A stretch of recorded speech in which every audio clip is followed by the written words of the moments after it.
কেমন আছো?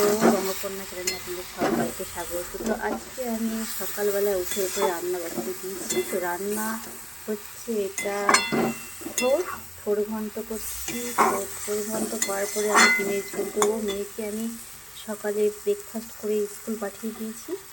তো এবার আমি অনেকটা ফ্রি হয়েছি, তো শুরু করেছি থোড় ঘন্ট করা। তোমাদের কেমন লাগে থোড় ঘন্ট খেতে প্লিজ কমেন্টে জানাবে।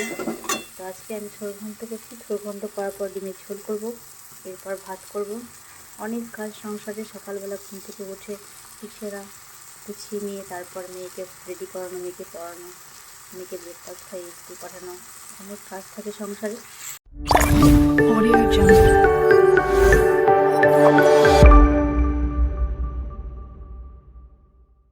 আমার থোড় ঘন্ট পুরো কমপ্লিট। এরপর আমি ডিমের ঝোল করব। তো দেখো বন্ধুরা আমার থোড় ঘন্ট কেমন হয়েছে। তো আমি ভাত বসিয়ে দিয়েছি, এদিকে ডিমটা সেদ্ধ। আমি কড়াইয়ে তেল নিয়ে নিচ্ছি, তেলটা গরম হয়ে গেছে। এবার আমি ডিমগুলো ভাজতে দেব। ডিমটা ভাজা হয়ে গেছে, এরপর আমি আলুটাকে লাল করে ভাজতে দিচ্ছি। তো বন্ধুরা আমি মশলা দিয়ে ভালোভাবে আলুটাকে কষে নিচ্ছি। আদা, লঙ্কা, রসুন, পেঁয়াজ, সঙ্গে জিরা বাটা ও কাঁচা লঙ্কা বাটা, তো সঙ্গে টমেটোও দিয়েছি। এবার মশলাটাকে ভালোভাবে কষে নিচ্ছি। লবণ হলুদ দিয়ে নিচ্ছি। তো মশলাটাকে ভালোভাবে আলুর সাথে কষে নিচ্ছি। এদিকে আমার ভাত হচ্ছে। আলুর সাথে সাথে আমি ডিমটাকেও ভালোভাবে কষে নিচ্ছি, যাতে মশলাটা ভালোভাবে ডিমের মধ্যে ঢুকে যায়। ঠিক আছে,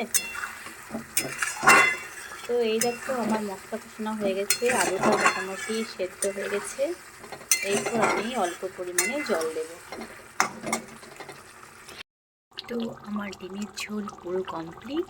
এরপর আমি গরম মশলা আর ঘি দিয়ে দেবো। তারপর আমি অল্প পরিমাণে ধনেপাতা ছিটিয়ে দেবো।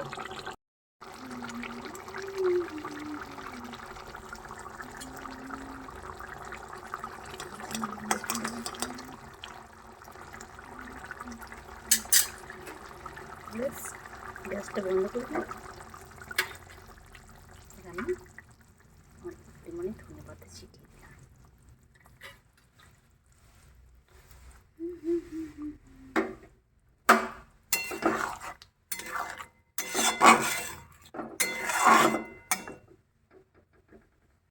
বন্ধুরা দেখো আমার ডিমের ঝোল পুরো কমপ্লিট, সঙ্গে থোড় ঘন্ট।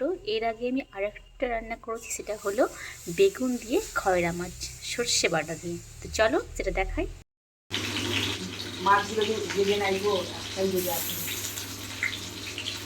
হাজবেন্ড চলে এসছে, এরপর আমি খেতে দেব। তো দেখো ভাত, থোড় ঘন্ট, বেগুন দিয়ে খয়রা মাছ সর্ষে বাটা দিয়ে,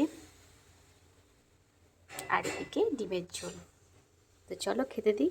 তো বন্ধুরা এই ছিল আমার মিনি ব্লগ। কেমন হলো প্লিজ কমেন্টে জানাবে, এবং ভালো লাগলে লাইক কমেন্ট করবে এবং চ্যানেলটিকে সাবস্ক্রাইব করবে। এরপরে আমি আরও ছোট ছোট নতুন নতুন ব্লগ নিয়ে তোমাদের সামনে আসবো। তো চলো এরপর আমি খেতে দিয়ে দিই। বাই।